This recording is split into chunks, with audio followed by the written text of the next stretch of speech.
Well, sir, instead of me kicking this off, maybe you could tell us the questions we need to ask. It's pretty simple. You're going to pay me for a service that I'm going to perform. You're going to give me the particulars of her schedule, her habits. I'll act on them accordingly. I won't give you many details on my activities because the less you know, the better for everyone involved. All right. Now, I only have a couple of rules that I insist on sticking to. Insist. Okay, yeah. If you're caught, if you're implicated in this crime, you are not, under any circumstances, to reveal my identity or participation. Oh, of course. If you break this rule, you'll be killed. Do you understand? I must be absolutely clear on this point. I understand. Do you understand? Yeah.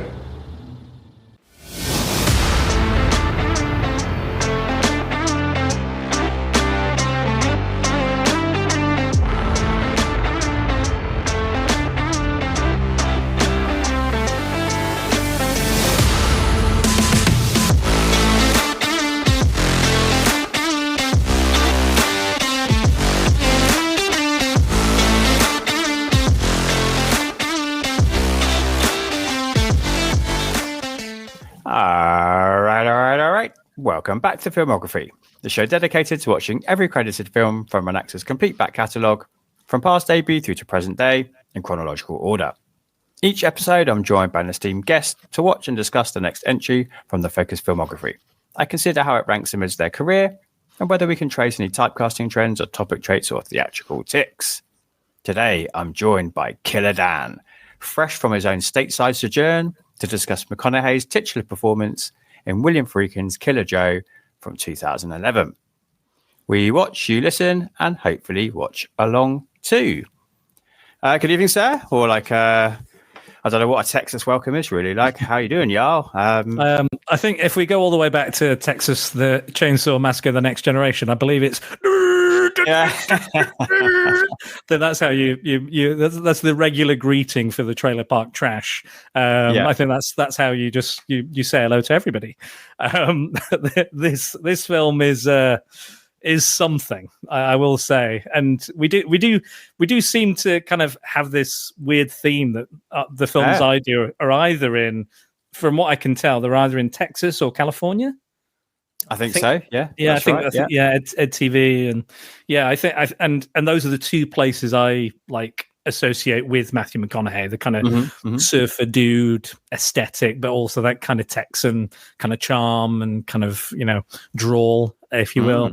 But yeah, I think this one is kind of perfect for me as a guest as well, like considering the topic and what it's going for, what it's trying to do, and for McConaughey and the kind of stuff we've covered already. Yeah, that's it. Yeah. Yeah, I was kind of expected. Yeah, yes, I'm a big fan of chicken. I had in honor of today and that infamous scene that we'll get into, no doubt. I had KFC this evening, and loved every finger licking moment of it. But yeah, there's a lot to talk about. I was kind of more expecting a kind of To Live and Die in LA type film. Like we've covered William Friedkin on my podcast a couple of times. We did Sorcerer and To Live and Die in LA, and I'm sure we'll come back to him again.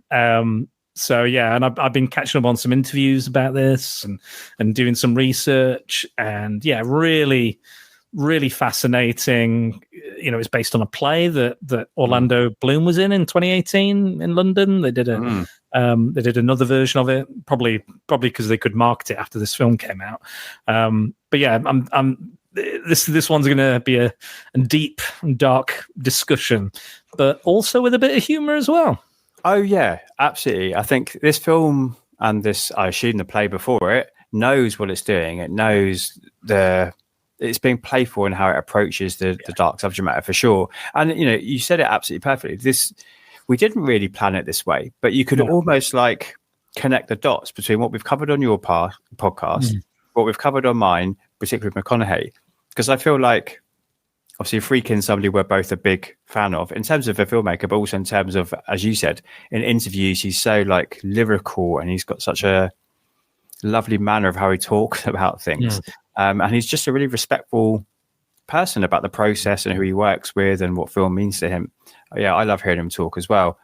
But also like with the McConaughey movies, with, as you said, Texas Chainsaw and Lone Star, particularly those two, and now this one, it kind of feels like, really does feel like throw a bit of that Friedkin in there, throw a bit of Lone Star in there, throw a bit of, meld it all together, and you do get Killer Joe. It's quite fascinating how it works out. Yeah, it wasn't something we planned. It wasn't like we didn't go, oh, you know, I think with Matthew's been doing like a sports theme almost with. So mine is kind of like the Texan kind of, you know, but I'm sure there's other films that were based in Texas. The dark side of Texas, maybe, yeah. There you go. But yeah, definitely the darker, light meat or dark meat. Yeah. And, you know, for better or worse, the incestuous side of Texas too. I know, right? Right. For some reason that keeps coming up as well. What about inbred incest? It's like this is it. This is my playground. This is what I talk about best. Yeah, I'm in for all the ins. Absolutely. Yeah, this. Well, I mean, you know, this is like, you know, it's probably Megan's least favorite, you know, genre. It's a black comedy, and it's a fairly black comedy. But I was absolutely pissing myself at certain moments, and the kind of there's moments where it's just pure what the fuckery, you know, and you have this kind of cool, collected, calm character who comes into this family of absolute fuckheads, for lack of a better word, this kind of trailer park trash, and you are right, like Friedkin knows what he's doing. The cast know what film they're in. It is a bit OTT. It is a bit comical, like over the top performances and the accents and stuff. But I mean, talk about the opening scene. It tells you exactly what the film's going to be. Yeah, a guy comes out in the rain. He's drinking. Emil Hirsch comes in, speed racer himself. Tries to get into a trailer. As a dog bark at him. His family dog hates him clearly. Again, very dysfunctional family. Banging, let me in, blah, blah, blah, let me in. Opens the door, and it's a stepmother, Winnie the Poohing it. So she's got a t-shirt on and no bottoms. So we've got Gina Gershon in a merkin, just walking around, and this is her stepson. He's like, "Oh God, put it away!" I was like, "Oh, I don't want to even see that. Why are you doing that?" She was like, "I didn't know it was you." And he was like, "Would you open that for anybody else?" And it was like, "For anyone?" It's like, and this like conversation goes on for the next 3 minutes. She's still stood there, just in the merkin. The dad comes out and he's like, "What are you complaining about? It's fine, whatever." Like, no one seems to be bothered about this, and it's so like, again, it sets you up right away to know what the kind of the genre is, what the feel of the film is going to be, what the kind of humor is going to be. Yeah, it's a bit dark and it's a bit, you know, dark and twisted and stuff, but it is exactly what it continues to play out to be. However, what's good about it, I think, is that when those dark moments are dark, they are really dark. Yeah. And when those comedic moments are comedic, they are really comedic. And I think it's a good blending of the two, because there are moments in this where I was like, "Oh, I don't like this. This is it's icky. It's wrong. It feels bad. It feels too much." Two scenes in particular, which is probably why it got the reason it got the rating it did. Are those, no doubt, those scenes, even though it was only about 40 seconds that was actually cut, in total, from what I read. You know, to make it down, break it down to an R rating. But they are very intense, and like I said, I hope Mike doesn't surprise Megan with this film anytime soon, because she would not forgive him for that either. But yeah, I feel like, you know, Friedkin is a fan of the Texas Chainsaw Massacres, friend of Tobe Hooper, the original. And again, people, I think, do miss the point of that first one, that it is a black comedy as well. It's a dysfunctional family, you know, you're like, "Look what your brother did to the goddamn door," you know, all this sort of stuff. You know, there's a lot of humor there that sometimes gets missed, and that's why he plays it up in the second one, and even in that fourth one, it's there. You know, there was a lot of humorous elements in Next Generation, which we covered, and I feel like this is his attempt or this is his time to do, if he was going to do a Texas Chainsaw movie, this is what Friedkin would do. And again, you've got Vilma from the fourth one. McConaughey's playing quite a similar role, especially when he gets to the, he plays this cool in character. the third act for sure. Yeah. Like in that third act, he might as well be going. Yeah, he goes big. He goes wild. He goes over the top, and it is very big, but it's still good. It's not. It's not too much because that's the world they've created. But for him, that's the character letting loose because he's been so controlled and calm and collected throughout. This is where it's finally let off the leash, and that's when he really fucking goes for it. And there is, I could see the DNA between those two things. And there's even a line about cutting someone's face off and wearing it as your own, which I was like, it's on the nose as much. Like, I already thought that going in, an hour in. And then when that line came up, I was like, absolutely, they know exactly what they're doing. Friedkin knows what he wants to do here and how he wants to approach this. So, and that's I feel is kind of what you get. It's a really interesting film, isn't it? Because I mean, you mentioned the rating. I mean, that must have hurt it. I think it was a complete flop. Ultimately, wasn't it? In terms of when you consider the finances of the movie. There's no argument there. I think it's fairly successful in terms of its ratings, in terms of its standpoint. I'm sure it offended some people, but most people seem to be on board with what it's trying to do and what it's trying to say. And Texas Chainsaw has to be a touchstone. And as you said, the amount of times you share videos of him talking about it, and the amount of times you see him celebrating Texas Chainsaw, talking about it as being an absolute masterpiece and the best horror movie ever made. But that's coming from the guy who made The Exorcist as well. Quite, yeah. But there's definite, I don't know. There's quite a few touchstones of other filmmakers, isn't there? In this as well, it's quite Coen-esque in terms of like Blood Simple characters. Yes, exactly. Yeah, I was like, this is neo noir, early Coen, for sure. Definitely. Letz's dialogue is definitely Tarantino inspired, where the characters have these long, drawn out, kind of everyday conversations with this bubbling underneath the surface kind of style. It really reminded me, it's not a film I've seen since release, but something like Black Snake Moan. Oh, yeah. Yes. Again, that kind of grungy trailer trash, slice of America. I really maybe want to watch that again, actually, and go back to that and see I really like that one. I remember really that was something too. I remember that was something it was one of those where I just kind of like, heard about this, seems weird, seems something I might like. And I really dug it. The music's amazing in it as well.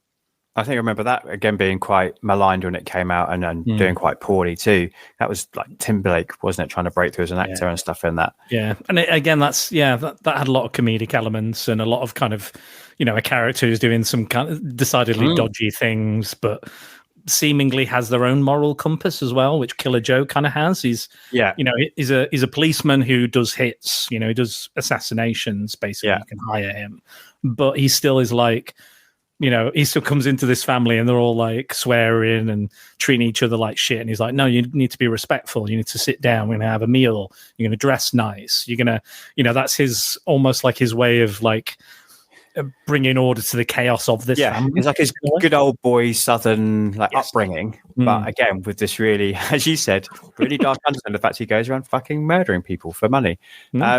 I like the code stuff, because you and I covered the transporter as well, which I thought was another interesting crossover for us, that when we did the Staith, it was all about having a code and having rules, which of course he breaks in those movies. Frank Martin breaks them, but of course Joe breaks his rules here as well, which is what brings about the kind of ending of the movie too, isn't it? So another thing that we've weirdly crossed over with there as well. I don't know how we keep doing it, but we seem to do. Everything's connected. It's all connected. I mean, Dottie is arguably, when he breaks the rules, I guess, is definitely where he goes, because the plot is, very briefly, I'll give you the plot. It's quite straightforward, really, isn't it? But I think pretty straightforward. So we have this Emile Hirsch character who is living with his dad, his stepmom, and his sister.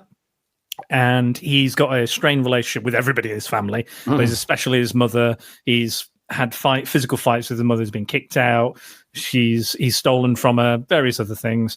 She's with a new partner called Rex, and he comes up with this idea because she has a life insurance policy for $50,000, and he goes, I'm going to hire this guy, Killer Joe, the policeman, to kill her, and because Dottie is apparently the beneficiary of the will. Yeah. The sole beneficiary, isn't she? Sole beneficiary, because she's the only one that they like. Even though the mum tried to physically kill her as a child, she is the sole beneficiary, apparently. So that's the plan. So they get the dad, Thomas Hayden Church, Gina Gershon's on it. Dottie's kind of in on it. Excuse me.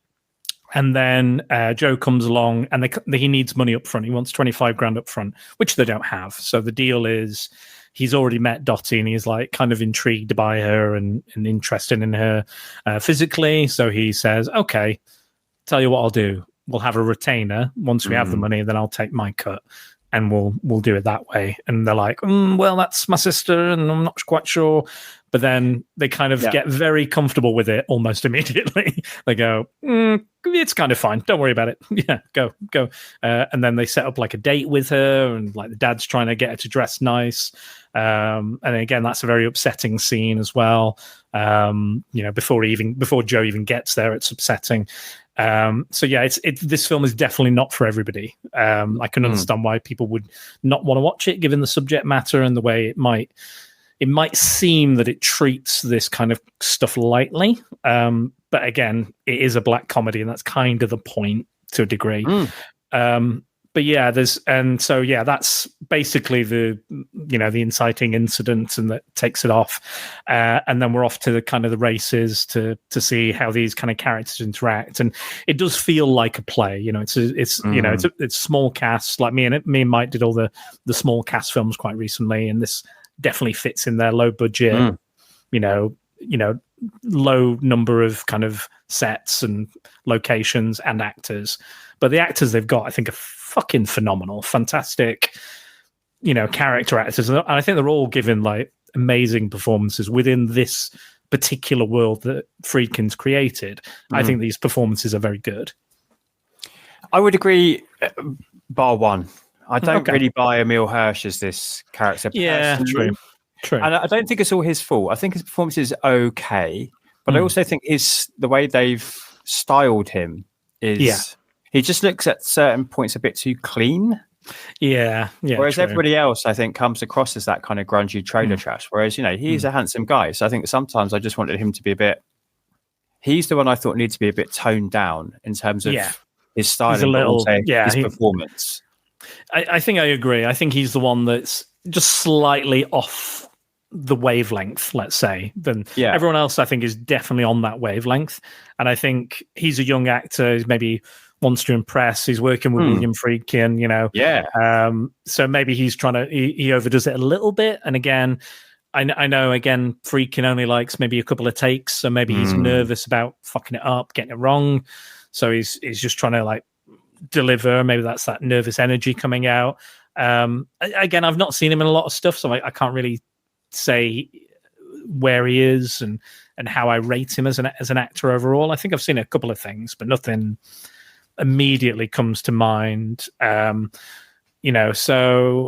other than Speed Racer, obviously, I'm sure he was in a movie which I haven't seen. Fair enough. I'm sure he's in a movie called, I'm just trying to scroll now as we're talking, called Alpha Dog, around the same sort of. Oh, was that a Justin Timberlake one as well? Even if it was him, I'm not sure if it was him. Maybe it was. Sometimes I get him and Anton Yelchin a little bit. I think I get Emil Hirsch and who was the guy who played Gambit? Was it Taylor Kitsch? Oh yeah, Taylor Kitsch. I can see that too. Yeah, absolutely. I get because they were in like, was it that film with Mark Wahlberg where they're all like, Iraq snipers or something? Yeah, I can't think what that's called either. But yeah, and the guy just cast all of the actors who look almost identical in that film, and they've all Lone got like Survivor. That is, yeah, that was it. Lone Survivor. That was the one. Yeah. So and I was just like, all these actors look exactly the same. You've cast them all in the same film. I'm like, I'm really confused now. You're right though. That was Timberlake and Avdog, and it is Emil Hirsch as well. But I think I remember Sharon Stone being in that, and it being like one of her comeback movies. And again, that's kind of grunge, and I thought he did a pretty decent job in that. It's just, I think what you said there is great. He's just not quite there on the same. You used the word wavelength. I think that's perfect with everybody else. I think everybody else totally gets it and totally nails it. And it is interesting to think about the fact that Friedkin only does sort of 2, maybe 3 takes. And maybe Hirsch is the kind of actor who needs to feel his way into a performance, and he's not getting that chance with Friedkin. Whereas everyone else, as you said, is a bit more, other than Juno Temple, who we'll definitely talk about in depth, is a bit more seasoned and is a bit more of a pro at this. And I'm sure you and I read similar stuff and watched some similar stuff for this, but you always inspire me to do a little bit of extra research when you're coming on, because I know I've got to keep up. But I did think, Friedkin talking about McConaughey was really interesting about this idea of him bringing his innate Texan charm is exactly what it needed for the character, because I know he wasn't necessarily the first choice on people's minds, but then as soon as it was brought to Friedkin, he was like, oh yeah, that will work perfectly. And the fact that he did nail it, like he said, like every single time, it was basically on take 1. He was like, he nailed it. I didn't ever need to ask him to do anything ever again. Like, he had this untapped ability that I was able to tap into. And he was Joe. He totally, and I think that's true. I think, we saw him do a good performance in Lincoln Lawyer. In Bernie, he's accessing some of those comedy chops again. That's obviously still to come out, that episode. But here, this is the first time I felt like he's really pushing the envelope and doing something really brave and different, where it's not the Texas Chainsaw version. It's actually, there's nuance to the performance. Yeah. I mean, and I think this is the point, isn't it? He's trying to get out of that rom-com mold, because he's such a good-looking guy, such a well-built guy. That's why they want him for it, because people will turn up, women will turn up, to see him do his thing and be that affable, charming guy. But this is kind of just the flip side of that. He's still charming, but it's, and he's still sexual. It's still a sexual creature, but it's on the entirely, different, it's within the shadows as opposed to, out in the light. So he has all the characteristics that this character needs, because he's done and harnessed them, and because he said, didn't he say you said him on the podcast, he was like, or one of the videos I'd seen, he was like, I can do it in my sleep. I know how to do rom-coms now. And it was like, because he knows how to do it, he knows how to, this is the same character essentially in a way as one of those rom-com guys, but just, they've just put the dimmer switch on, and it's now dark and disturbing, and he's using those same skills, those same personality traits to get what he wants, but in a decidedly creepy and more disturbing way than ever before. It's almost Dexter-like, isn't it? I think Dexter's out around this kind of where you've got this facade that is believable. Obviously, McConaughey's facade is that much more charming, affable, handsome, good old boy. And then this dark underbelly that's going on. But I buy that he walks around wherever he goes. People just like, oh, Joe, great to see you, mate. Oh, great work on that case. And I buy that everyone sees this one version of him, and then behind it all is this kind of absolute psycho that he's either holding back on or just waiting to unleash at the right time. Because I can't quite decide in that final scene whether he. No, I'm talking about Joe rather than McConaughey, sorry. Whether Joe has lost control. I think actually he's still perfectly in control. But he's just allowing that amount of him out to really put this fear into the family. Yeah. And instead of a tight leash, it's a longer leash almost. I think so. Yeah. I think there probably is more to come from Joe, but this is him because he does drop it like immediately, right? Like he immediately just, it was one of the best lines in the film. Like, he goes up to Thomas Hayden Church's character, who I think is fucking killing it in this. He goes up to him and's like, "Oh, it's not that bad. She only, blew another guy and tried to steal your money. It's not the worst thing in the world." And he goes, "How is it not the worst thing in the world?" And he was like, "No, it is. Yeah, pretty much is the worst thing in the world." So I was like, and again, after such a fucking intense, physical, fucked up scene, where you got vomiting and other stuff going on. Again, we'll get to it, I'm sure. But like the fact that he can just go bam and just absolutely floor me with how funny that line is, and again, it's almost like that. Again, it's the release of the tension, because you felt all this tension during the scene. You kind of fucking need that, McConaughey gets his own release during that scene, but the audience needs a release as well, because it is so intense.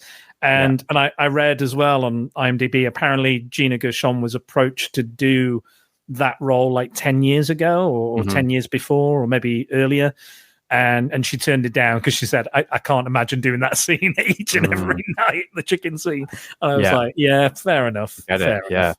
But yeah, I think she's great in it as well. But yeah, for me, Tony said this before, I've got to talk about Thomas Hayden Church. As good as McConaughey is, as good as everybody else is, I think Thomas Hayden Church is fantastic in this. Because, like Tony has said before, it's hard to play dumb. Yeah, like it's hard to play someone who's unintelligent and have it come across convincingly, and and in a way that's kind of real and organic. Don't be simple, Jack. Yes, absolutely. Yes, do not go full R word. Absolutely, do not do that. So he does it, and I think he nails it perfectly. Throughout this film, there's so many moments. Like there's that great moment when they're in the lawyer's office, and Gina Gershon's like looking at his suit. He's put on this very like rough, ragged suit. He's got a raggedy beard. He's got his hat on, which is again like in tatters, very distressed, and he's got like a little bit of thread coming off the top of the shoulder. And she says, "Come here, let me have a look at it." Pulls it, and the whole arm just falls off the suit. Which again, like it's a wonderful little character moment. Again, you don't need it to tell you anything about the relationship they have. But again, just he's trying to. Obviously, he knows the subtext. Don't pull at that thread, because you don't know what you find underneath. Yeah, absolutely. And that's one of his lines is like, "What do you know?" And he's like, "I don't know nothing." That's one of his lines. But also the bit where he's like, when McConaughey says, "We'll take a retainer," he doesn't specify what the retainer is, but it's heavily implied that it's Dottie. And then Thomas Hayden Church is like, "What's a retainer?" Again, like absolutely. And he's like, you were some like his son is basically telling me, "You were a dumb son of a bitch," and it's just like, it's mad. It's mad to think that, this character, there's so many kind of great lines from him. And again, you feel sorry for him, but he's also a complete arsehole at the same time. There's so many layers to all of these characters, like Dottie as well, who I looked up her age because I thought these scenes are a bit like borderline. I was like, I'm going to look up the character's age just to be sure. So the character is like 18, 19, apparently, I think. Maybe she refers back to being 12, doesn't she? Yes. A couple of times. There's also a comment from Chris about like when she was. I remember when she was 16. So I think they're clever about how they go about it, but they're definitely telling us that she's an adult, because she definitely doesn't look like an adult, and she definitely doesn't at times act like an adult. I know what you mean. So, and I think that was her. That's her like neurodivergency showing. I think there's something about her. She's not unintelligent. Yeah. She's not stupid. No. She knows she's exactly. Arguably the smartest person in the room, other than Joe, and maybe even smarter than Joe. Yeah, absolutely. She knows that Gina Gershon as a man on the side, away from her dad. She knows what Joe's about. She knows when Joe's coming for dinner and they're going to be left alone, what the fuck is going on, because she starts crying and breaking down because she's afraid that he's going to assault her, or worse, or whatever. Anything could happen. But she's smart enough to know, how to talk to somebody like that, how to manage it, and how to, maintain the situation without it getting out of hand as well. But she's a very interesting character and played very well, I think, given the screen time, and she goes through a lot as well. And I think ultimately she's a loner, and Joe's a loner, and they both have their own kind of, again, like we were talking about, like moral compasses. We want to believe they're good people almost, and that they'd get on, and that there's a way out of this kind of backwards hick town, this hillbilly lifestyle for both of them, even though they're not great people, because she knows that her mama's going to be killed. Killer Joe is here to kill Joe Mama. It's nice. she's fully aware of the situation, and she knows she's a horrible person. Like, she talks about almost dying at the hands of her mum, and she's like, yeah, I think it's a great idea. Gina Gershon's great. Very kind of, I think I've seen her in similar roles to this, like Bound and some other stuff where she, again, a lot of layers to those characters. Absolutely stunning as well as a human being, as a woman, but also like phenomenal actress. But yeah, I think you are right. I think Emile Hirsch is just off the wavelength slightly, not too far off. I think he could have been adjusted.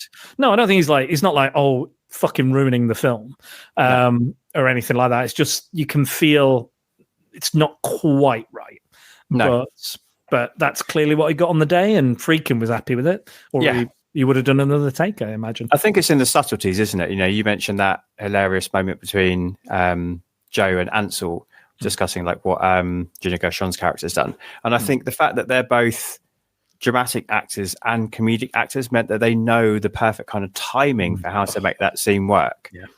And then obviously Juno Temple's actually really young herself, isn't she? She's like 22 at this point in her career. But I think she has been a child actor, so she has been coming up since being young. I remember her being in Atonement and sort of being surprised about how mature she kind of projected at times in that movie. And I think what she does in this is really, really, really clever, because she's another character that I'm not sure how much she is being manipulated or how much she is manipulating herself. She definitely sees Joe as that chance to escape, and she is willing to, after having that initial meeting with him, do whatever it takes. But her declaration at the end of the movie, I know we're jumping all over the place, but her declaration that she's pregnant with Joe's baby, I don't know. Maybe she is, maybe she isn't. We'll never know because we don't find out in the movie. But is that a chance to escape the family? But also what I found really interesting after thinking about that and how much do I trust in what she's doing, or is she fitting more into this femme fatale mode of, because this is definitely is a neo-noir, right? Is that when she's seen sleepwalking earlier, and Chris is like, oh fucking hell, it always scares me when she sleepwalks, and then the dad's like, oh, she's doing it more and more at the moment, and then she remembers and refers back to the conversations when she was sleepwalking. Made me wonder if she's actually pretending, and she's using that as to be gathering all the information she needs in order to make her moves, in order to take control and get. So again, I don't know, and I don't think the film makes that explicit, and I don't think the film would leave you. I think it's happy to let you kind of decide for yourself. But I found her to be a really fascinating character, because she kind of straddles these worlds of being like kind of manic pixie dream girl, kind of Lolita, but kind of like I say, like a potential like femme fatale character as well. I found like there was a lot going on there that I think you could write essays just about that one character. Oh, 100%. Yeah. Well, it reminded me of like To Live and Die in LA, where the main character is kind of manipulating the woman he knows into kind of sleeping with him because he has dirt on him, and he's using the information she has, but it's kind of like implied that she wouldn't really be sleeping with him unless he had this kind of control and power over her, which is it's similar here, but also it's like, again, it's icky, but again, like you said, she's in that scene where it starts. You're concerned for her in that scene where they have this date on their own. She's supposed to wear this sexy black dress. Then she learns it's just going to be her and Joe. The dad has a go at Emile Hirsch. She's like, no, it's fine. Just let it be. After putting his hand in an uncomfortable position on her body whilst wearing the dress. Yeah. Emile Hirsch has already had his dream within a dream, incestuous. Yeah, and she's naked. Yeah. Yeah, that was. Yeah, I was going to say like that's, and he does have this. He's very, very like he's concerned in her more than just in a brotherly way. He's concerned about her keeping her virginity. That's for sure. Almost as if he wants to be the one that gets to take it. Yeah, there's definitely an energy of that there that he, is concerned about her. And he's like, you're fucking my sister. You're fucking my sister. And it's like, yeah, but this is a situation you've created as well. Quite, yeah. You know, yeah, and again, it's because he's not a good guy either. Like he's in debt, drugs or what have you. He owes money to this drug dealer guy. Again, very funny scene when he comes across and he's like, "Hey, how you doing?" And he's like, "I'm just gonna let these guys beat you up now. I'll see you later." You know, again, some great, like, I was really like laughing out loud, sat in my living room on my own, absolutely wetting myself. You know, nobody's around. I'm like, you know, just because like you said, the timing is superb. And it's kind of, again, it's impressive, much like To Live and Die in LA, where they must have done this in 1 or 2 takes. It is very impressive. You know, but again, Friedkin says this in his interviews. He says, if you cast it well, that's half the work done. You know, the film has already, you know, written itself. You know, the play's there. You know, don't change a word. Just do that, and you know, and just hit those points. Job done. Yeah. But yeah, I think it's a really, overall, I think it's a solid movie. It's definitely not for everybody. It's definitely not. No. It's definitely not one where you'd be like, "Oh, Sunday afternoon, perfect." Yeah. It's not one of those. I think I did watch it Sunday afternoon though. Kids, are you busy? Let's put on Killer Joe. Oh, you know what I fancy? Killer Joe.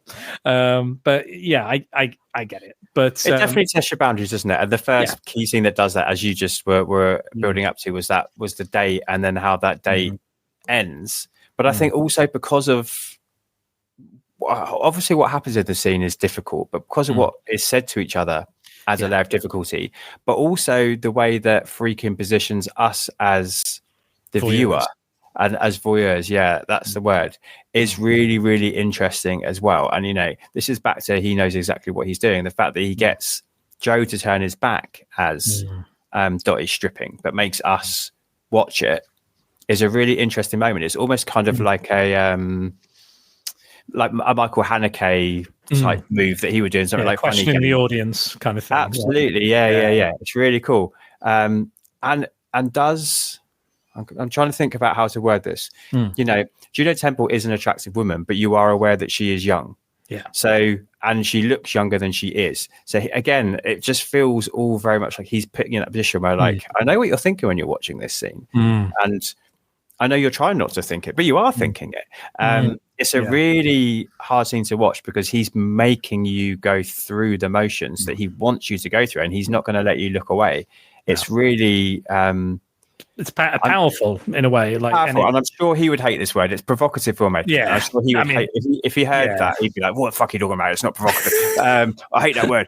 That's it's a bit wanky. That's pretentious. Yeah. But it is. It's really making you. He's really making. You're right, though. You're right. Something. You're like that. It's conflicting because you can't tear your eyes away. It's like the car crash, isn't it? You want to look. Yeah.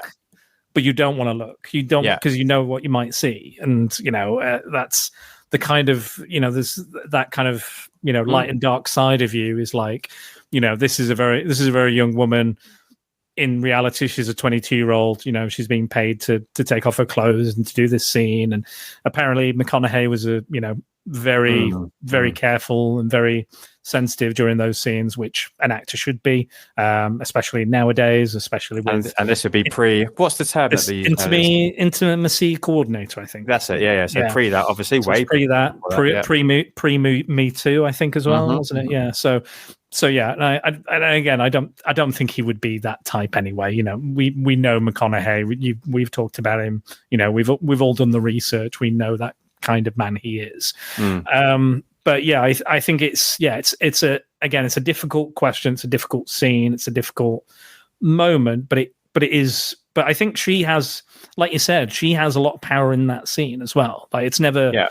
It's, you know, you are right. They do say things like, "Oh, I'm 12 again." I was like, "Oh God, don't say that! Don't say that!" Yeah, because he repeats. He's like, "Me too." Yeah. So it's like, because he's like, "Oh, put your hands down my pants," and she's like, "Oh, it feels like I'm 12 again." And he's like, "Yes, I am." So it kind of implies that maybe he was abused as a child as well, maybe sexually abused, and that's why maybe there's a bit of kinship there, that they kind of maybe understand each other a bit or something. I don't know. There's almost like a sense of, you know, this connection there. There's the one pure thing, like Gina Gershon is talking to Dottie in the diner about the extramarital affair she's having. She talks about this fat boy that she loved at high school. They never spoke, they never met, they never kissed or anything, but they knew that they both knew that they loved each other. And Gershon's like, how? And she's like, it's just pure love. That's you just know. So maybe that's what they're kind of implying is happening here, that they kind of just, there's that parallel. Because I don't think they'd mention that anyway without it having some sort of dramatic or thematic parallel. And I think that's here is that, they kind of have this beyond all this, fucked up shit in this world, in this universe, that there is still some purity between these two characters. No matter how fucked up what Joe is doing or what she's doing or the other family, there's still something there that's kind of, there's maybe some innocence or nobility. I don't know how to describe it. There's some like light in the darkness in spite of, and this is like overwhelming void, black hole darkness, but there's a little pinhole of light coming through that is, some real love, and again, potential babies. There's it's sick, isn't it? Because it is kind of, in some ways, it's kind of consensual as well. Yes. But he is still also very much in control. There's a power. There's a power dynamic which is problematic, definitely. But he sort of invites her to take part, and she chooses. He never forces himself upon her. So again, all these questions are there for you to be asked, where it's like it's not okay, but and it's totally not acceptable. But it's really and I think that's it. These are all very complicated characters, complicated people. And I think they do deep down, say what you want about your own family, but I think deep down, usually the families love each other, in spite or despite their problems. And I think deep down, these people do love each other. It's not maybe a conventional love or a legal love, but there's something. I mean, there's a reason they keep coming back to each other. There's a reason they still eat together and have dinner together and spend time together. Otherwise, they're just off their fuck. So there is something. But I think it's very complicated in nature. And I will say when McConaughey needs to bring that intimidation and that intensity, it's fucking there, because he keeps telling her to put back on the black dress, which is when I was like, oh fuck, I don't like this. Where's it going to go? And again, he knows how to do that. He knows how to hold those moments to make you feel, oh fuck, like it's it's a tour de force of him doing that. And I swear, like his eye color changed in this sometimes, because I was like. And it was when I look into his eyes, this isn't the McConaughey we've seen previously. This is not your Ed TV. This is not, your Ghost of Girlfriend's Past. When you look in this character's eyes, this McConaughey's performance, it's a different guy in there. There's a different person in there. And I think that's half the battle is acting is it's in the eyes. And McConaughey is not present in some of those scenes, especially during those kind of moments where it's pure just intimidation, and with Gina Gershon at the end as well, he's almost not there, which is kind of transcendental almost for an actor to be for an actor you're so familiar with to become unrecognizable is kind of the goal. It's kind of the point. And it's impressive when they do that. And I think McConaughey is like you said, you're in the reconnaissance now. I think it feels like it. Certainly. We'll see what how we review at the end. But I feel like you're finally over the hump of the maybe I don't know what the other era is called before the McConaughey. Yeah. It doesn't happen. The McConaughey shit house, whatever you want to call it. But I feel like you're well into the good stuff now. And definitely, yeah. And again, like I said before we started, from tiptoes, the only way is up. Surely, you've got to go up from here. But yes, I think he's fantastic. And again, much like that other scene, which is somewhat less sexual, the chicken scene, but also more sexual and more disturbing at the same time. than the one with Juno Temple. But yeah, that's a whole nother kettle of fish. But those are the two scenes that everybody kind of talks about, and will be the reason for the NC-17 rating. Definitely. And Friedkin really fought against that as well, like because he said he compared it to Vietnam, and I was like, that's. I mean, I don't know about that, but he said, you know, like one of the generals or somebody said, we must destroy Vietnam in order to save it, and that's how he felt about the film. You want to destroy it in order to save it. How does that make any sense? And I'm, you know, I've been talking about banned movies and ratings for, you know, this year has been a big one for that. And yeah, I think he made the right decision. I think, yeah, it probably hurt the film, it hurt the box office, but you know, it kind of almost doesn't matter to Friedkin. I think at this point, I don't think he's about box office. I think he's about doing something to the best of his ability with the best caliber crew and team, and making sure they feel comfortable. Like he always goes on about how he's trying to gain the trust of the actors and the crew, and you know, and vice versa. And I respect that, because I think maybe the younger Friedkin wouldn't have done that. I think the younger Friedkin doing Sorcerer and shit wouldn't give a fuck. And there is still that attitude to him, like they're not giving a fuckery, but there's also like he's kind of matured as well. Like he's, you know, probably when he hit To Live and Die in LA was when he went right, because that's, you know, after Sorcerer, that's when his career kind of took a bit of a nosedive, cruising, and you know, so that I think that at that point he kind of was said, no, I want to work like this from now on, and I think he probably has worked like that, you know, going forward. But this isn't even the first adaptation of this playwright's work, because he did both. Yeah. That's really interesting that when this movie starts, you get the very much William Friedkin's, I think it's like presentation of Tracy Letts.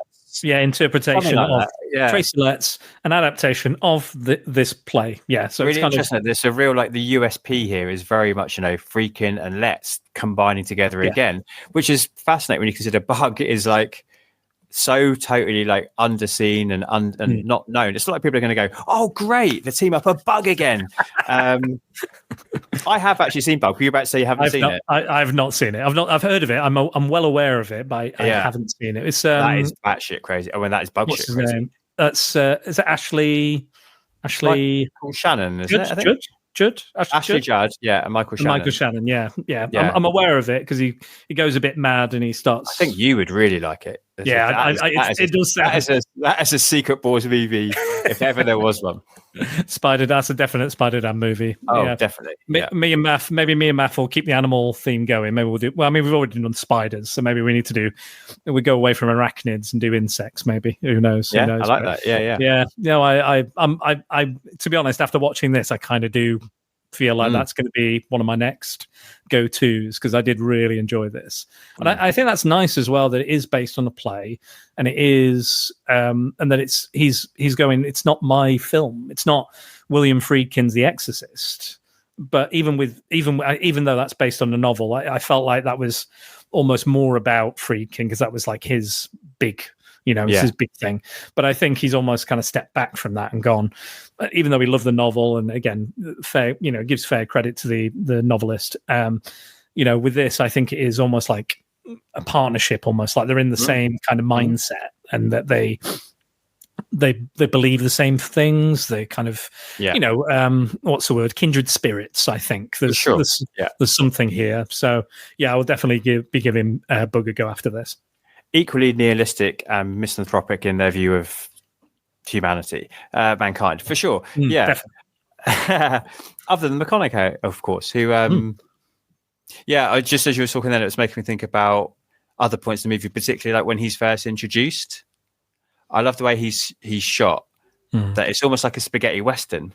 Yeah. Like he gets out of the car and we have like the close up of him getting his holster in the right position. And then he's like putting his hat on, and we just see his eyes. It's really cool. It's very much, you know, again, it's that playful tone that this movie is able to do. Like whatever it is, I think it's about 10, 15 minutes in is when we first get. It's very Lee Van Cleef, isn't it? Like, he's you know, it's the Western, it's the man in black, he's the villain, you know. But it almost could be like a Levi's ad as well. Do you know what I mean? If it had been scored in a different way, So I mean, very much I remember that diet. American man. I remember that Diet Pepsi ad from years ago. I just want to make love to you. McConaughey could have been in that fucking ad. He probably maybe he auditioned. I don't. He essentially is in House Fees Are Going 10 Days. Actually, that's one of the scenes in that when he's drinking the Coke and the girls are watching him. Oh yeah. So it's another it's another moment I think of this movie where it's being so playful and knows what it's doing. That's at one end of the scale, and then at the other end of the scale, of course, you have McConaughey still wearing his classic black, but also holding a chicken leg. Yeah. Wow. What a scene. But again, it feels very, it is tough to watch. My God. Because it goes on forever. It does. It feels like it goes on forever, which is kind of Joe's point, right? Yeah. True. But feels I love the. I will say before we get to that bit, I love the build up to that bit because what's going. Like the second they're like, oh, how did you know this, or what's your connection to this person, and you go like, oh fuck, she's she's digging this hole deeper and deeper and deeper. And like I'm not like oh, I'm so intelligent I figured it out. I was like, I know exactly what she's done, and I now get to watch this scene.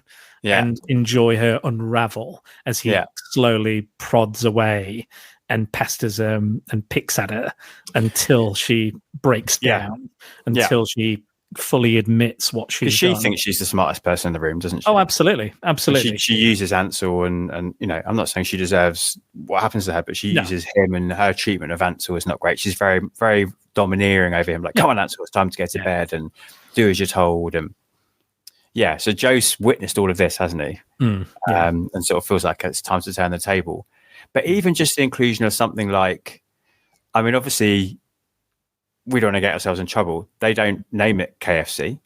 No. It is just fried chicken. I'm sure there's lots of other lovely fried chicken options out there. I think they call it K-Fry-C, I think they say, or something like that. But still, we know what you're doing. We know what you're doing.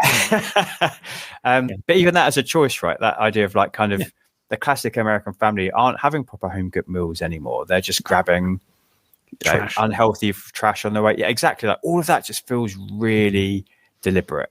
And I guess it's kind of a shame. I didn't know exactly what was going to happen in the scene, but I remember this being spoken about as being an infamous scene, and it was with the chicken leg. So as soon as his character says, "Oh, I'll take a leg," again, like like, "Oh shit! Oh no! Here we go. This is it." I'd heard about the scene, the chicken scene, but I didn't know what it entailed. So I knew when the chicken came up, I was like, "Well, here we go. Whatever it is, we're going to find out." There's definitely. And again, I read up on it and I was like, that's all anybody fucking talks about in this film. This is what they go back to. But just to give, before we get into it, I think we need to contextualize what this scene is about as well. So we learn there's a great scene where Emil Hirsch, before we get to this bit, he decides to bow out on the deal. He's like, I don't want you shagging my sister. I don't want this. Cut it, stop it. Go visits him at the police. He's coming out of the police station. He goes like, yeah, I've changed my mind. I don't want you to kill my mom. We shouldn't do it. There's this, there's that. I'm thinking about doing this, and I'm sure there's a way I can get out of this situation. Blah blah blah. McConaughey says nothing and says, all right, come with me, get in the car. And he's still talking and chatting away and talking absolute shit like me, just on like an ADHD rant about something. So they drive to this location, get out of the car, open the trunk, and the mum's dead body is inside. So it's already done it. So it's like, and Emil Hirsch is having to help him dispose of the body, and they put it in a different car, covering it in drugs and alcohol, and set it alight and blow it up.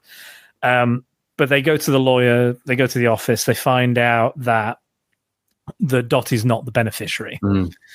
And they find out that Rex, who is the husband or stepdad for Emil Hirsch's character and Dottie, has told Emil Hirsch's character that Dottie is the beneficiary and how much he'll get, and how much she'll get if she does die, and where to find Killer Joe as well, how to hire Killer Joe. So then they come out, Ansel comes out, Gina Gershon comes out, and they says, who told you about this? And he finds out it all come from Rex. And they was like, oh, but he would never believe that I could do that. He would never put that idea, or, I could have come up with this idea on my own. So he's now getting all the money. And then, she's they're talking about going off to Peru. Emile Hirsch and Dottie and Juno Temple's character. He needs to go on the run, doesn't he? Because he's going to be killed by either McConaughey or Killer Joe or the guy he owes money to, which was the whole point of the film. And Dottie wants to see Joe again, needs to see Joe again, doesn't want to leave without Joe. So the rest of them go back. Emile Hirsch I think he buys a gun. He goes to buy a gun because he's going to kill Joe or anybody else who gets in the way. They go back, and then Joe knows about this, and he's actually stopped Rex and took the check from him. The check, the whatever you call it, the life insurance, isn't it? That's it. Yeah, the policy, the money. So he's got the check.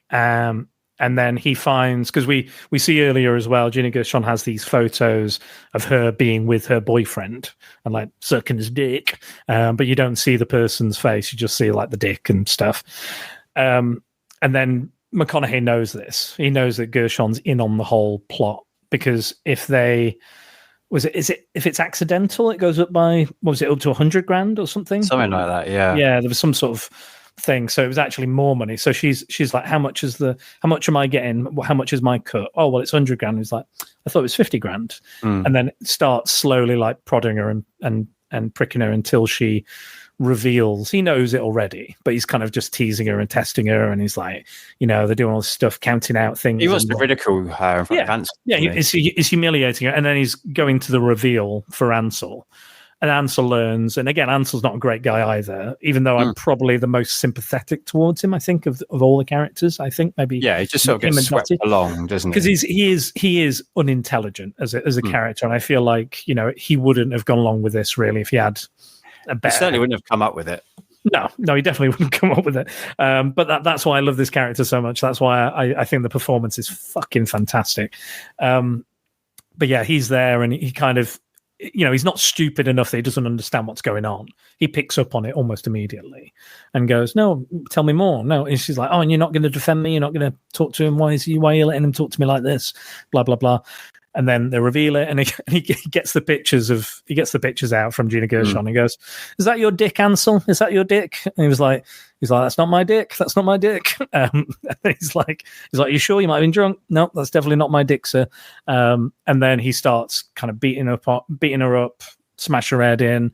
And then he gets the chicken wing that he's already gotten from the KFC and starts to basically makes her perform fellatio on the chicken leg, whilst holding it in position where his penis would be. So, and he's getting off on it as well. Like he's getting his jollies from that.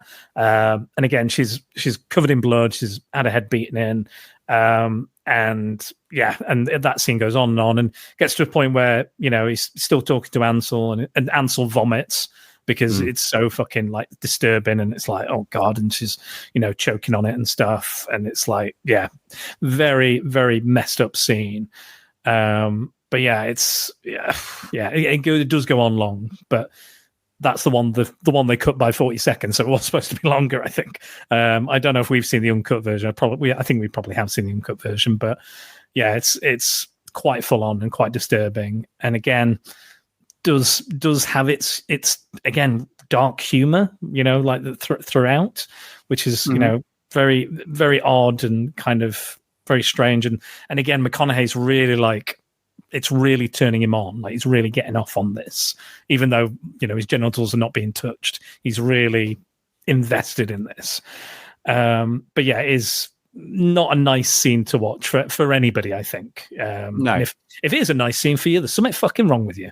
Yeah, the Joe, like, I couldn't, again, another of those things I couldn't quite work out. Like, does Joe truly get sexual gratification from it? Or again, is that another part of his act? I couldn't quite work it out, whether it was like him kind of a performative moment for him. Maybe. I think for me, it was like, it was the spitting that did it, which was like, because he's such an in-control character, I don't know if he would allow himself to spit, unless it was like there was maybe a reason for it. Well, but it was like the spitting as he seemingly ejaculates, that he's, that kind of thing.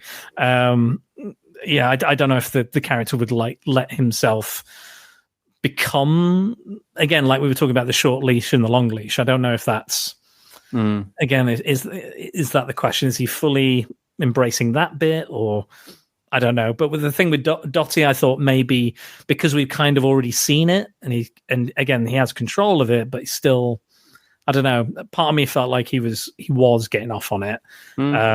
Because he goes for the cigarette afterwards as well. Like when he goes to say that line to Ansel. Like the post-coital, yeah. So he goes to have the cigarette like he's just completed, finished, whatever you want to say. So yeah, I feel like he did, but again, that's my reading of it. Yeah, no, it's interesting. People can read it in different ways, but I felt like that was, and the kind of noises he made. I was kind of like, I think that character is getting off on that in a very physical way.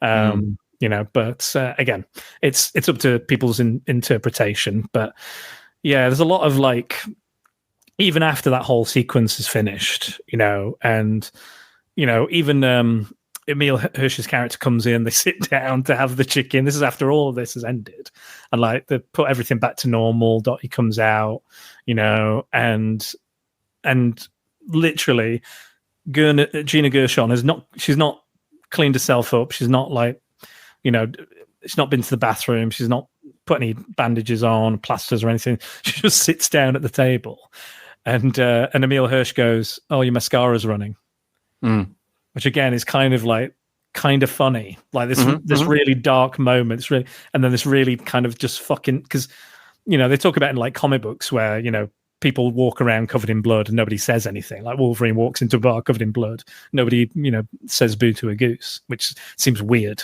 to not mention or say something or react. And it's almost like in that situation here, but he does, because he kind of knows what's happened, because he knows who he's dealing with, Killer Joe. And, so yeah, it was kind of, again, that kind of cutting of the tension. But yeah, I absolutely. If you think this is a sick, fucked up film, it is. If you don't want to if you can't get enjoyment out of it, I absolutely understand. But I'm just really fucked up. That's why I like it. Well, no, I don't. No, I'm not. You weren't sitting there getting enjoyment out of that scene, but absolutely not. Absolutely. And did you watch the interview with Kerbo talking to Friedkin, who is Friedkin's biggest fan, right? Yeah. He adores him. And they know each other on first name terms, and they are, I imagine, they would call each other friends, Yeah. But he himself had told Friedkin, like, this is one of the hardest things I've ever seen, and I think the hardest scene you've ever done that I've watched, which we consider some of the stuff Friedkin's made, is surprising. But I don't know. I just can't quite. I don't feel like I ever need to see it again. No. But I understand why it exists, and I understand why he went to the excess that he did. I also can totally get why Gershon turned down not doing that every night, 5, 6, 7 times a week every night, because why would you put yourself through that? And I think it was Amanda Plummer, wasn't it, who was the actress in the original stage production? Oh, was it? So like she has absolute willpower and credit to her to being willing to commit to that.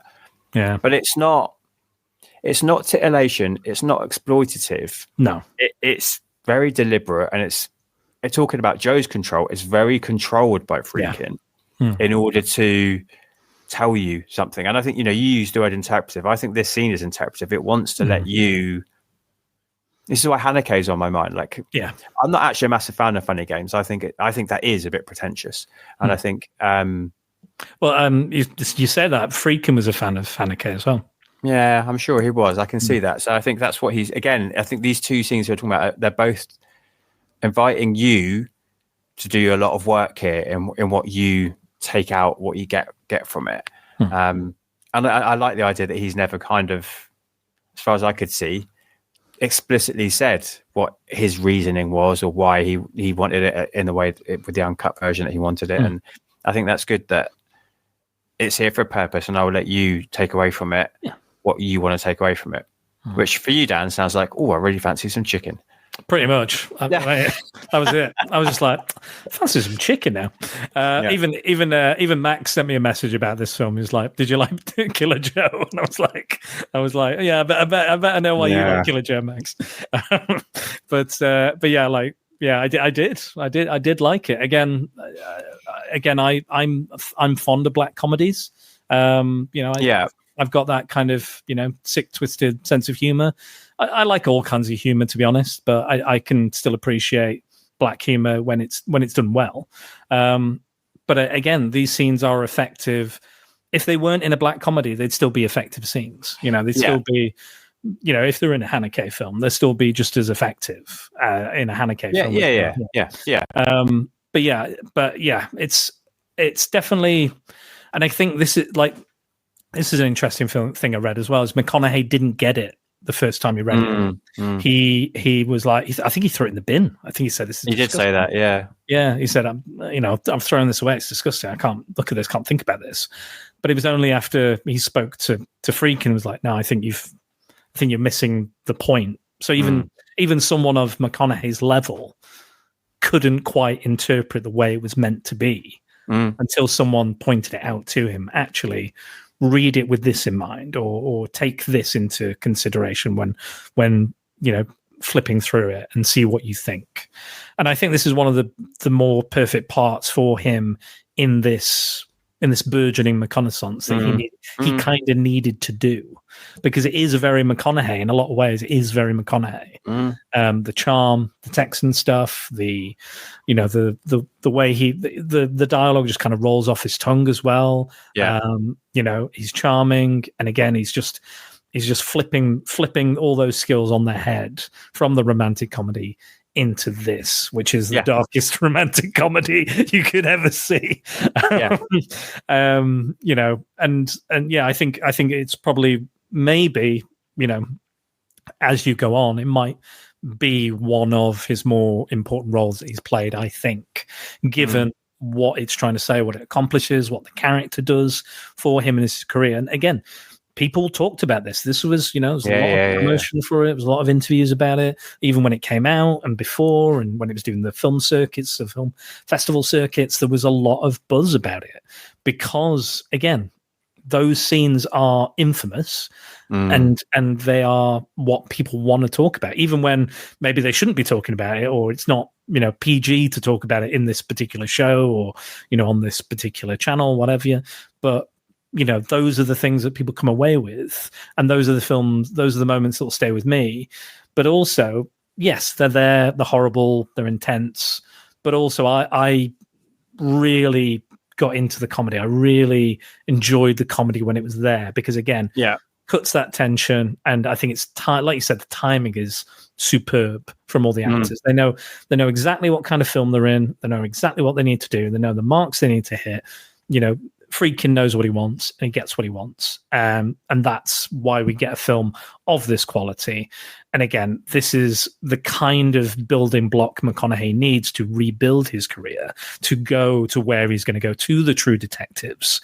I don't think you get a Killer Joe. You don't get a True Detective without Killer Joe. No, definitely. No, yeah. There's definitely a flex of that in it. Yeah, for sure. I think there's an evolution, like Andy was talking about. There's an evolution happening here.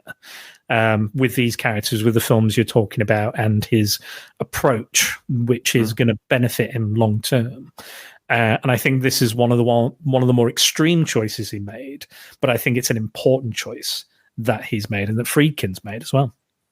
Yeah, it's interesting you used the word effective, because that's something I read Friedkin talking about, and in response to another one of these questions about, like, do you think you've gone too far in this? And he said, the important thing is not does it go too far, but is it effective? So that idea of, like, too far doesn't exist. There isn't a line. It's about where I choose to put it, and has that affected you? And I think, we've said it definitely has. I also understand why people would consider this film offensive and misogynistic and disgusting. I mean, I think if that is your takeaway, I kind of get it as well. I can't disagree with that. Do think that, but I think that is there for a reason. Sure. But I could understand why somebody would just exit out and be like, no, disgusting. I'm never going to watch that. I get it. Again, when we did the banned movies, and I've just done a podcast with Math on Watership Down and The Plague Dogs, not films I'll be revisiting anytime soon, but I can understand. I found them beautiful films, despite the violence, despite the tragic stuff, despite the animal cruelty and all the other shit that goes on in it. I found them very beautiful films. But I understand why people don't want to go and put themselves through that. Yeah. But I'm glad I did, because I got something out of it. They were effective. They were powerful. And yeah, sure, it made me feel bad feelings, but the world does anyway, so I might as well do it in a contained, controlled environment where I can, turn it off, pause it, put it away. It's part of human nature to experience those. Yeah, you don't want to put it on every single day of your life and watch Plague Dogs over and over again, where the opening scene is the continual drowning of a dog. You don't want that in your life. But the overall journey for me in those films was beneficial, and I'm glad I've seen them. Again, I can understand why people would never see them, never watch them, and never bother. But unfortunately, I feel like they are going to miss something out of that, because they are powerful and effective films. Like I've said many times before, for me, the middle of the road films and the boring films are the real bad films for me. If it's a bad film that's enjoyable, I can get something out of, or it's entertaining, then I'd much rather watch that than something safe and mundane. And again, this is not safe. Not for McConaughey, not for Friedkin, not for Juno Temple, not for Gina Gershon. This is not a safe film, but it is effective and it's powerful because of that. However you interpret it, I think it works. It does what it needs to do. And if you are offended by it, good. You're offended by it. That's great. That's a good. It was successful. Yeah, Friedkin would say that too, wouldn't he? He'd be more than happy with that being your response. Right. Yeah. You responded. Great. You had an emotional response. That's what I want out of my films, whether they're good, bad, or anything. Ultimately they want an emotional response. When we watch Angry Andy reviews, we want him to be passionate about it. If he's middle of the road, he's like, I wanted more out of Andy's passion. Either it's bad or it's fantastic. It's the same with me. I feel like I want it to either be fucking dreadful or amazing. I want those extremes. So, and if I have to view something that makes me uncomfortable, if I have to, entertain something that is going to upset me, I know what I'm going in for. I'm aware it's not a Mike Megan surprise film. I know what I'm going in for, what I may experience, and whether the topic I'm okay with that day, or maybe I'm having a bad mental health day and I'm not going to do it. But yeah, I think that's the point of film, is to be effective. And this film, no doubt, is going to affect you and affect many people in lots of different ways. But again, it is effective. Did you read something about a particular group that felt very affected by it? The Critical Women on Film group. Did you read about them? Oh, I didn't catch that. No, this film in particular. Yeah, in 2012, they voted it as having the worst female images in a movie and the worst male images in a movie. I can't quite work out what that means, and I can't find enough information. But according to them, whether it means like the depiction of a character or whether it means in general. Yeah, but they didn't like it. Simply. Fair enough. I absolutely 100% understand that. Whether they don't like the depiction of like the personality types, or whether they didn't like the fact that people were stripping off and being forced to give fellatio to. I mean, there's I'm not sure. Yeah, I mean, there's that bit where Ansel's saying you deserve this, and kind of take it, but then Killer Joe's even like, go and console your wife after all the shit I've just done to her. Like, it's kind of, again, it's black comedy, but again, I think black comedy is very, it's people either love it or they hate it. I think black comedies, there's never like a middle of the road type feeling on a black comedy, but yeah, like when we did Visit Q, which is the blackest of all black comedies, Megan was not a fan.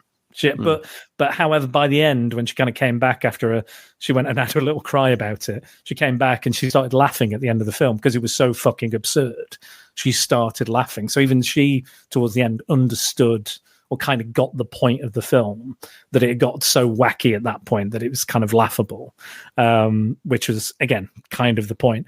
But again, I can understand why she was so upset. I can empathize with it. I get it. It's not a fun film to watch. I'm sure it's like a Haneke film. They're not exactly a barrel of laughs. Even though, it's meant to be a black comedy, it's quite icky and stuff. But yeah, like we said, I think it's a powerful film from all the actors. It's well shot.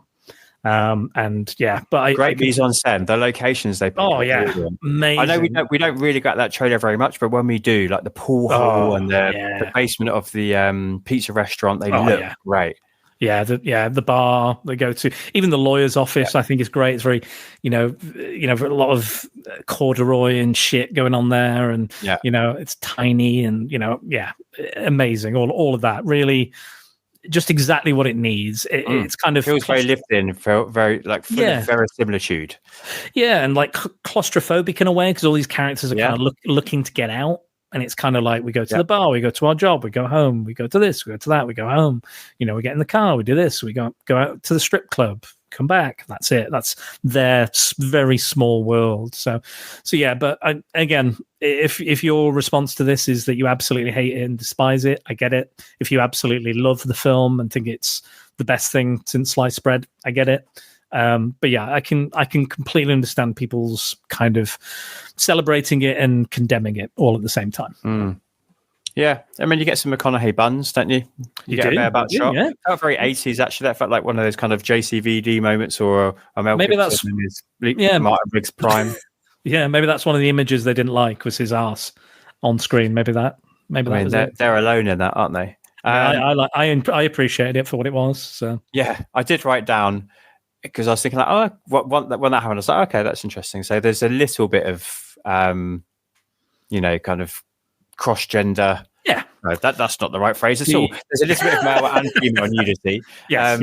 Considering what we got much earlier on. But so I was working out, like, what do we get? Okay, so we get bush, we get boobs, we get buns, and we get a dong. Yeah. Yeah. So we do kind of get a bit of everything in the end. Do we get dong? Did I miss in the photograph? Oh yes, we do. Yeah, you're right. No, very briefly, but yeah, we do get dong. We do get dong. Put it on your list, Rhea. There's definite dong for Killer Joe. But Killer Dong. Now there's a movie. I mean, I think there's another Spider-Dan movie. Definitely, I think there's a killer condom movie. I'm pretty sure there's like a German film about a killer condom, but I don't know about Killer Dong. I think there's one about killer boobs as well. I think it's called Killer Rack. I think. Okay. But that's just my dark, weird Killer Joe vortex I've fallen down. All these weird movies I've discovered. But but no. Again, I appreciate it for what it is, which is kind of what I expected to some degree from Friedkin. Yeah, I was expecting it to be a bit of a dark one. I think I confused this a bit with what's the Brad Pitt one? Is it Killing Them Softly? Is it that? Killing Me Softly, yeah. Killing Me Softly. That's Andrew Dominic, who actually, good shout that. He's kind of the closest thing I think we've got since Friedkin to a Friedkin, actually. Yeah. Because I remember the trailer and he's like, I like to kill him softly. And I was like, okay, that's the title of the film. It said the title of the film. But I never saw it, but it did because I can't remember what year that came out, but it felt like of this same kind of ilk. Like again, it has the word "kill" in the title as well, which probably helped. And he's all in black, I think, as well. That's definitely later than this because definitely that's post assassination of Jesse James, isn't it? Yes, yeah, I think so. Yeah, that was his second movie. Yeah. Oh, maybe it's not killing. What do we call it? Killing. I think the song is "Killing Me," but I think it might be "Killing Them Softly." 2012. Killing Them Softly. Okay, yeah. So yeah, not it's around the same time. Yeah, around the same time. Yeah, so, you're right. Yeah, Killing Them Softly. Yeah, because it's like the line. But yeah, the song is also very good. But I've not seen Killing Them Softly. But yeah, yeah. Shall we delve into some letterbox reviews? Yes, please. Yeah, do you feel like you've got anything left in the tank, or should we see what somebody else has got to say? I don't know. Is there anything you want to talk about before we go into that, or no? Is there anything you feel we haven't covered or talked about? I think we've done a great job. I mean, I guess talking about all the the touchstones were some of the things I was thinking about, and I think we've sort of covered those really. As a Terrence Malick fan, I thought at times I could feel a bit of his filming style creeping into a bit of, particularly when stuff was outside in the nature. How it was kind of perhaps overlit at times. I thought that was quite interesting. Yeah, I can't wait for the remake of his film Predator Badlands. Yeah, sure. Yeah, although actually, good joke, but also links to this because Judo Temple based her performance off Sissy Spacek in Badlands. Oh, yes. So, you're right. Yeah. Again, that was not meant, but it had to weirdly happen. happens. The magic of this and the connections we find. But yeah, no, it was my friend Dan Keatis who made that joke. He was like, I can't wait to see how they interpret Terrence Malick's work in the Predator universe. And I was like, I mean, it's a guy and a girl, killing shit. So I was like, yeah. It's not totally out of the realms of. Maybe that is why Trachtenberg called it that. Who knows? Yeah, could be. I've not seen it, so I can't say. But no, me neither, not yet. But I will.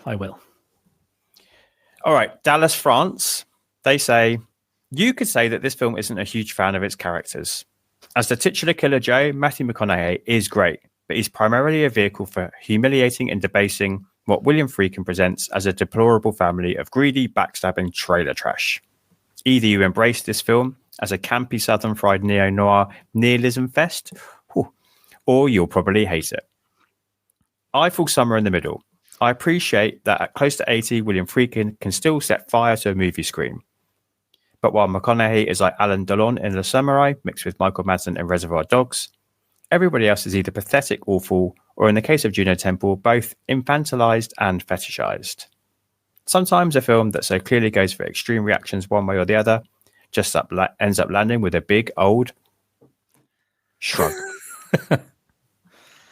I can't disagree with that, really. I can see, yeah, she's definitely fetishized and infantilized.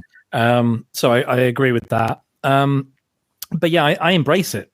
If that's the choice, I embraced it, and I got what I wanted out of it. I'm a big Texas Chainsaw Massacre fan. I like those kind of films. I like those kind of, stories that I find them entertaining, even though they might be wildly offensive to Texans. But McConaughey seems to be in on the joke. Seems to be okay with this, and the over the top performances and characterization of the Texans of these characters. So yeah, no, I get it. But I think it is one of those where you do love it or hate it. So I kind of again, much like he said with the film, I'm kind of with the review and kind of not entirely agreeing, but I can see his point.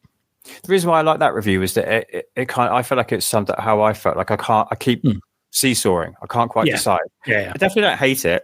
No, I certainly don't love it, but I can't decide where I am on the scale in between. And I think, at points I'm thinking about it, thinking like, oh, that bit was brilliant. And then I'm thinking, like, oh, but did he really need to do it to that extent? And then, so yeah, I think I'm kind of in that flip-flopping. I get it. Yeah, I think I gave it I did a letterbox review, and I think I gave it a 3.5. I think. Yeah, me too. Which I think is kind of. I think it's kind of a fair review because it's not perfect. It's not great. It's not one you'll probably go back and rewatch a lot.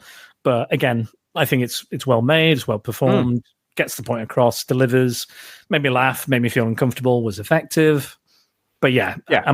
Is it going to be one I'm like, holed up in the honored halls of Valhalla as one of the best films ever made? Probably not. But but it's also.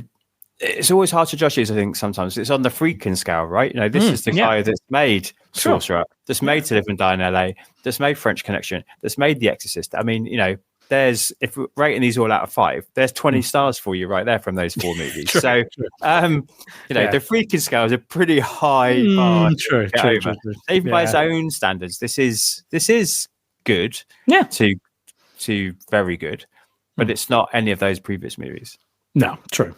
Yeah, I would much rather go back and to be honest, I need to watch Exorcist again. I was going to do it over Halloween, I never got the chance. But I want to rewatch that because I haven't watched that since I was like a teenager, and I didn't feel entirely that fond of it back then. But I feel like I might have matured and might appreciate it a bit more now. So I do want to sometime go back to that and watch that again because I like the other stuff. So yeah. No, I think it's a solid review, and it gets the idea across of how this film can land for any given person. Yeah. One more? Yeah. So more_badass says, need a shower afterwards, trailer park white trash double indemnity. menaced by Matthew McConaughey, relishing a role that marries Night of the Hunter's black-hatted monster with a creepy psychopathy of Bates and Bateman and Texas Chainsaw Massacre 03 sicko with a badge. Friedkin's direction is sharp, tense, and lurid. Its stage play source evident in the lengthy dialogue sequences, but always undeniably cinematic. The plot's pitch-black comedy of neo-noir errors, life insurance, contract killer, leg breakers, backstabbing, fried chicken, revels in sadistic suspense and violence as much as it enjoys watching this fucks up lot play off each other. The crescendo from hapless scheming to the final half hour's riveting and repugnant confrontations had me on the edge of my seat.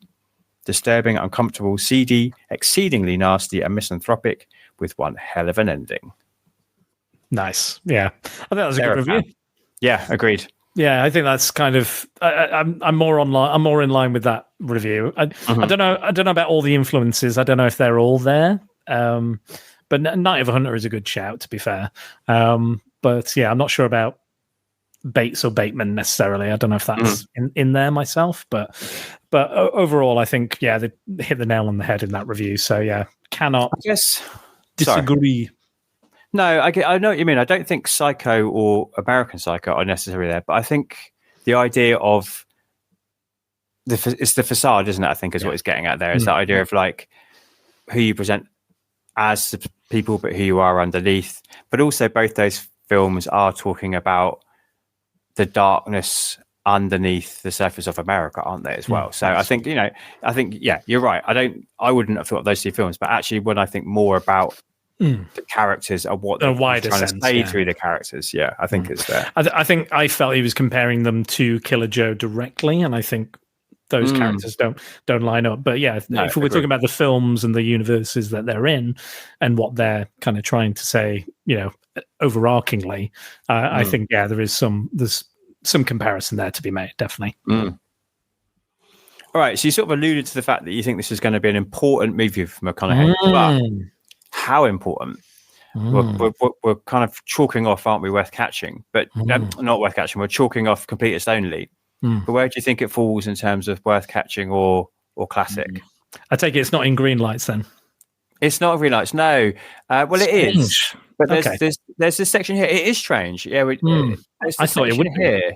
Where it's very much like I did this, like here's my reinvention of myself. I did this, I did this, I did this, I did this. And then there's a bigger section when he gets to Dallas Buyers Club.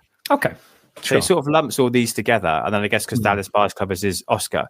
But it's also right towards the end of the book. Like the kind of this next era is not really in the book at all. So I imagine that's coming out in Green Lights 2 or Greener Lights or whatever he chooses to call it. I imagine those stories are being saved for the sequel. All right. Times 2. Yeah, exactly. Yeah. Yeah. So for me, it's a tricky one. It's not completist only. I think it's far from that.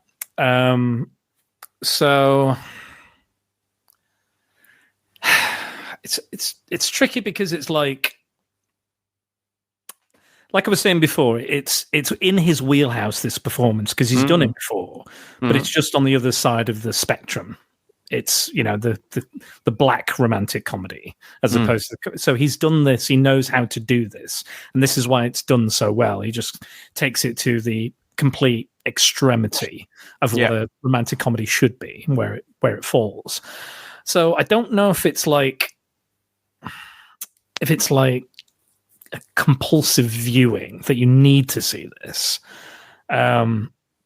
Again, I think you've got films coming up later, which I would say are, absolutely compulsory. But I don't know if Killer Joe is in there. Yeah.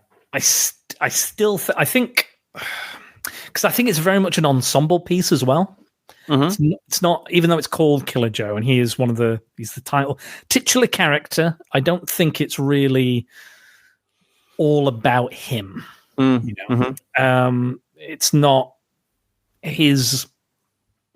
Again, he drives the plot, and he is important to the plot. But I don't know if it's like, because it's a play. Ultimately, it's a play. It's an ensemble piece. It's not. If it was a one man show, then I'd probably be going, oh yeah, this is definitely something everyone needs to catch. I'm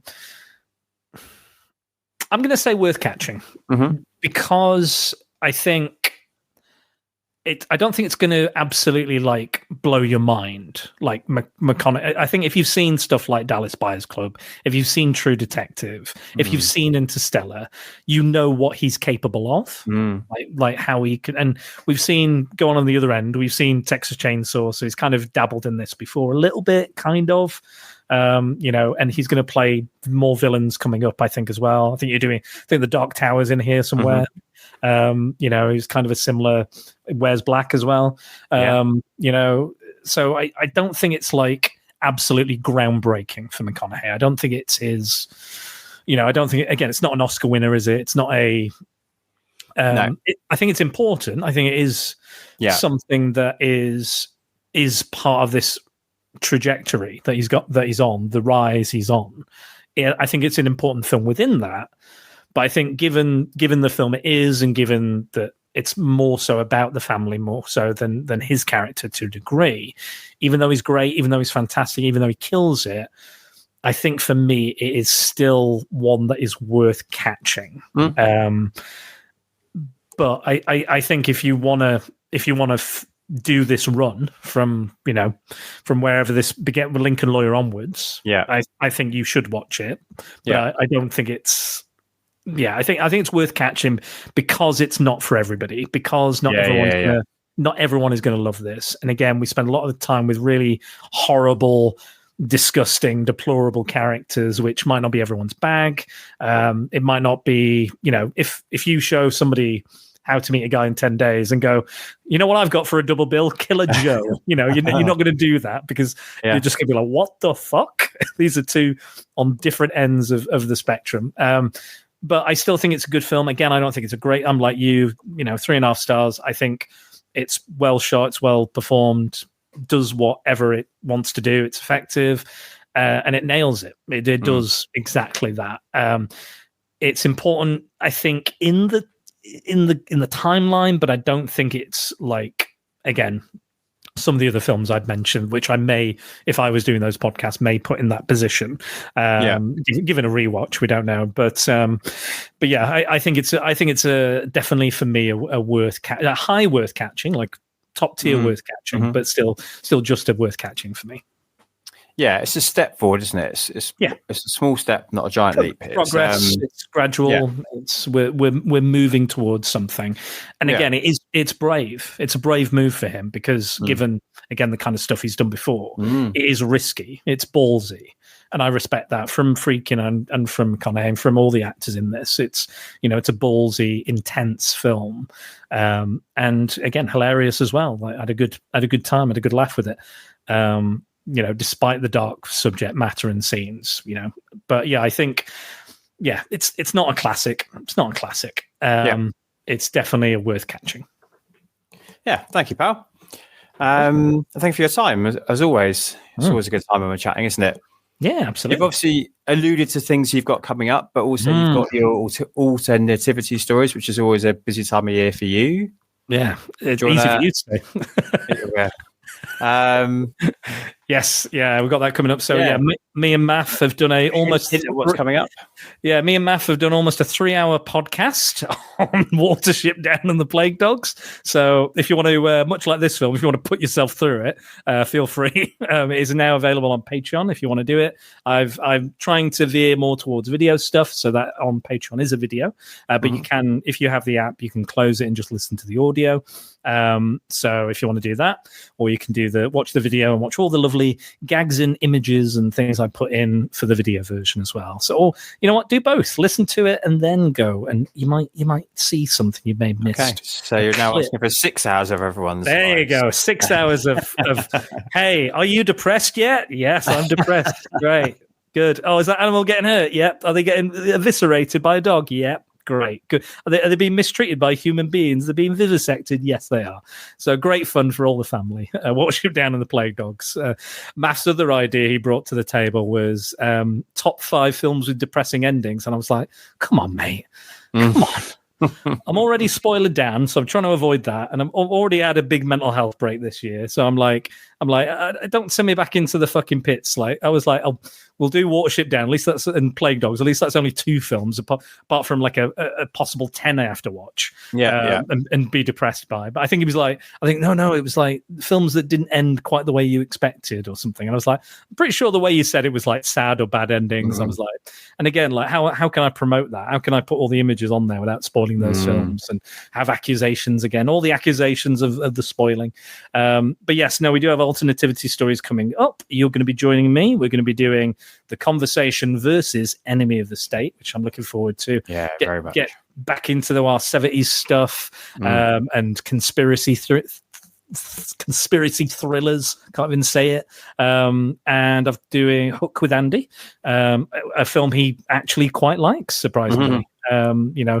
Unlike him, he's probably going to defend it quite to the hilt, let's say. So that's interesting. Again, Spielberg's least favorite film, but I would ask him to watch 1941 again. From the guy who made 1941. Everyone's like, Hook is his worst film. I was like, have you fucking seen 1941? You guys, no one has seen it, so no one can say that Hook is. I guarantee Hook is definitely not Spielberg's worst film. Even AI is worse than Hook. Fucking piece of shit film that is. Anyway, I won't go on the rant, but yeah, so we're gonna compare those. Me and Andy are gonna talk about Hook. Then me and Ria are gonna do the comic book sequel to Krampus, which is the Michael Dougherty film. He's the guy who did Trick or Treat. And then Dan Burgess is coming back. We've just done a Death Wish versus Dirty Harry podcast that just came out, so go and check that out for all our right-wing conservative views. We have so many right-wing ultra gun nut conservative views, both of us, all the time. Sure. We really don't. But we had good fun talking about those films. It was a good long discussion. That one luckily wasn't 3 hours, but it was 2 hours and 15 minutes. So again, talking about films with difficult scenes to watch. Oh Jesus, yeah. There's a content warning on both of these podcasts, by the way, that are coming out. So you'll see that first, just in case you're like, oh, a little kiddie film, Watership Down. Oh, the little kids are funny. Don't worry. There'll be a warning just in case anyone wants to not venture into the podcast or not venture into, unlike Friedkin, I'm going to tell you what's going to happen. I'm going to be like, this is what we're going to talk about. This is what's going to be discussed. But even watching that recently I was like, I remember this scene being particularly, even though it's kind of campy and cartoony, it's still quite upsetting and very intense the way it's filmed. Even though Jeff Goldblum's there, that doesn't save it. No, absolutely not. And, it doesn't help that Michael Winner's directing, who is problematic in his own right, but we won't go into that. And Dan comes back for Kronos, so that'll be interesting because I've just seen Guillermo del Toro's Frankenstein, so it'll be nice to go back and see his first film.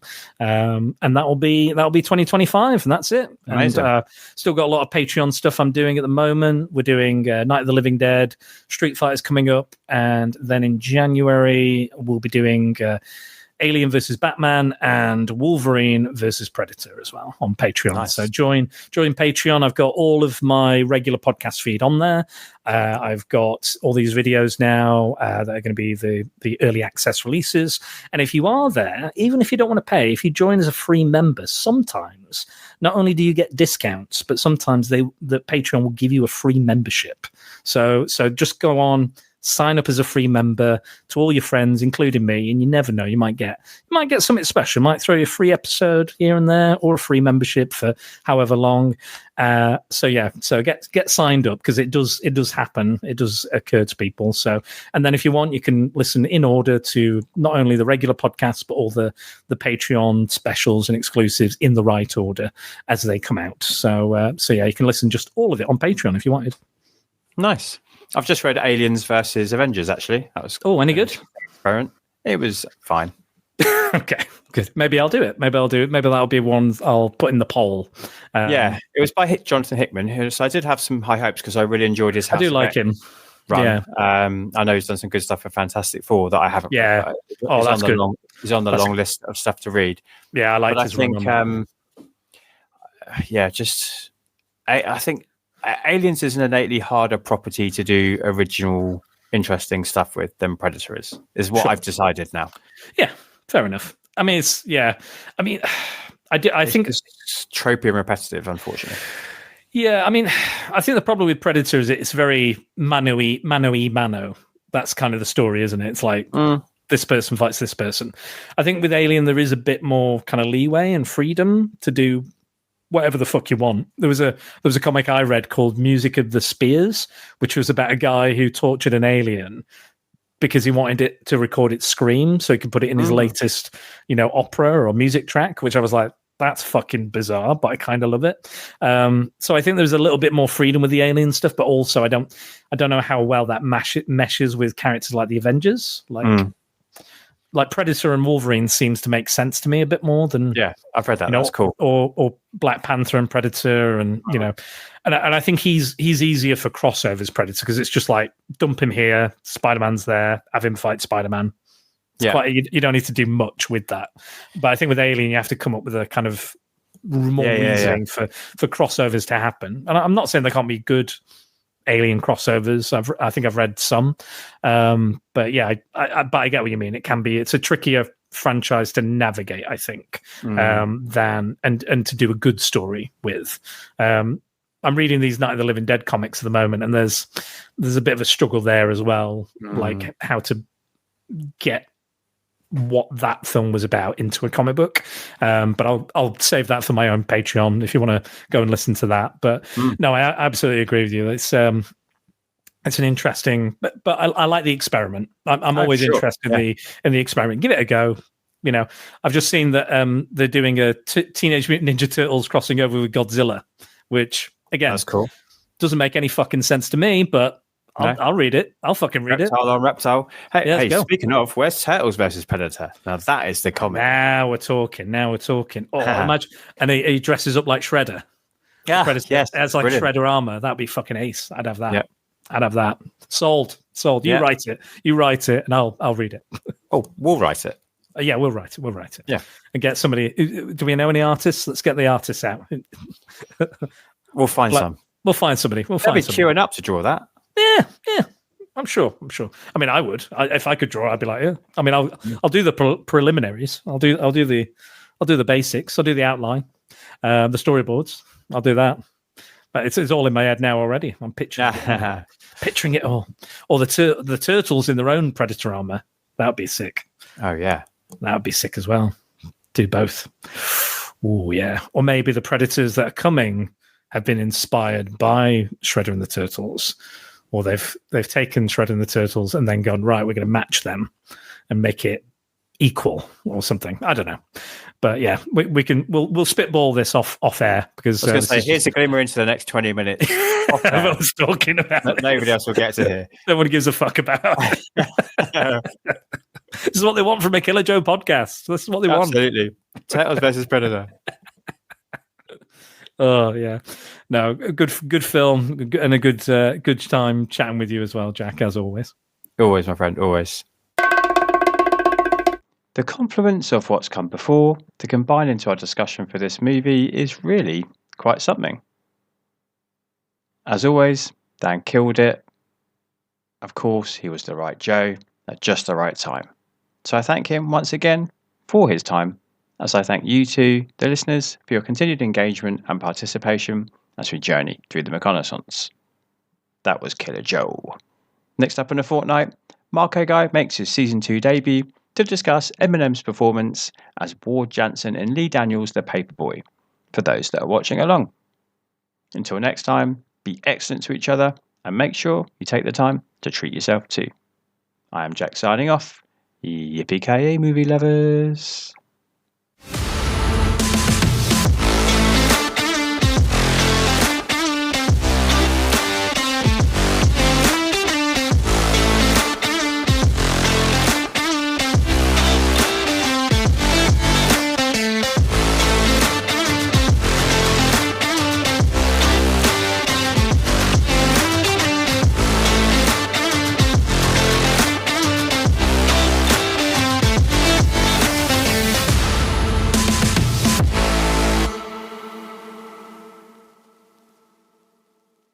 You just gotta keep living, man. Livin. Cut.